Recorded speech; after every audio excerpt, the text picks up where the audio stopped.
সকলকে আমার আন্তরিক শুভেচ্ছা জানাচ্ছি। আজকে এই অনুষ্ঠানে এসে আমার খুব ভালো লাগছে এই জন্যে যে আমি আকাশবাণীতে যখন যোগদান করেছিলাম 1976 সালে, তখন আমার একটা মিশনই ছিল। আমি খুব তরুণ বয়সে জয়েন করি, 25 বছর বয়সে, প্রডিউসার হিসেবে। স্বামী বিবেকানন্দের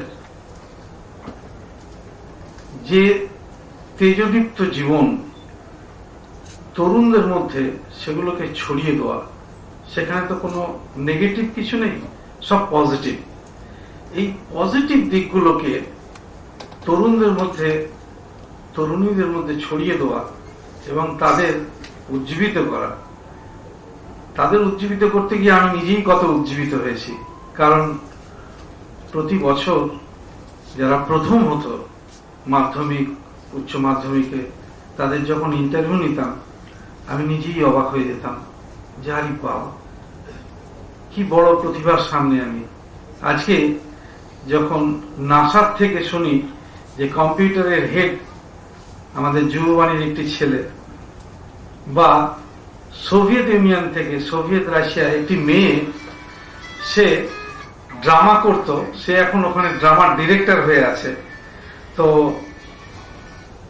গোটা পৃথিবীর বিভিন্ন জায়গা থেকে যখন শুনি যে আমাদের ছেলেমেয়েরা বাইরে গিয়ে, অক্সফোর্ডে গিয়ে প্রফেসর হয়েছে, তখন আমার ভীষণ আনন্দ হয় যে বাঙালিদের মধ্যে কত প্রতিভা রয়েছে।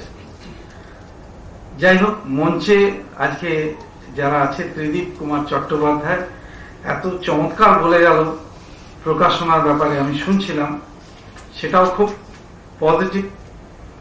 সবকিছু পজিটিভ, আমার খুব ভালো লাগে। আর আজকে এখানে শর্মিলা আব্রাহামের সঙ্গে আমার আলোচনা হলো। আমি আগে ওনার সঙ্গে পরিচয় হওয়ার সৌভাগ্য হয়নি, খুব ভালো লাগলো। ত্রিদীপ, এই অপূর্ব মুখে আমি ওনার কথা শুনেছি।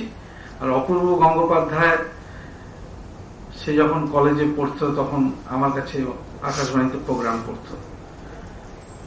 যেটা আমি বলতে চাই সেটা হচ্ছে যে আজকের এই অনুষ্ঠানে গেলে আমার এই জন্য ভালো লাগে যে বহু লেখক প্রতিভা, তরুণ প্রতিভা, তাদের সঙ্গে দেখা হয়।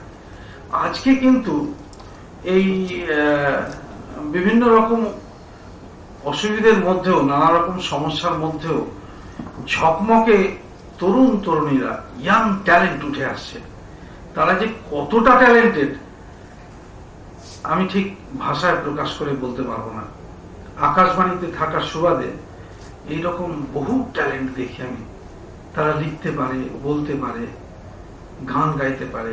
সুন্দরবনের একটি ছেলে একবার এলো, সে 3 দিন শিয়ালদা স্টেশনে পড়েছিল, কারণ আকাশবাণীতে কি করে আসবে সে জানে না। তার ইচ্ছে অডিশন দেবে, গান করবে। তো এক ভদ্রলোক তার কথা শুনে তাকে আকাশবাণীতে নিয়ে এসেছিল। তো আমাদের যুববাণীতে সে গান করেছিল। সেই সুন্দরবনের ছেলেটি আজকে আমাদের আকাশবাণীর টপ গ্রেড আর্টিস্ট। কি আনন্দের কথা! যেখানে মানুষজন খেতে পায় না এখনো পর্যন্ত, যেখানে পড়াশোনা করা খুব কঠিন কাজ, সেইখানকার একটি ছেলে আজকে কলকাতায়, সে খুব সুপ্রতিষ্ঠিত এবং একজন টপ গ্রেড ফোক সিঙ্গার।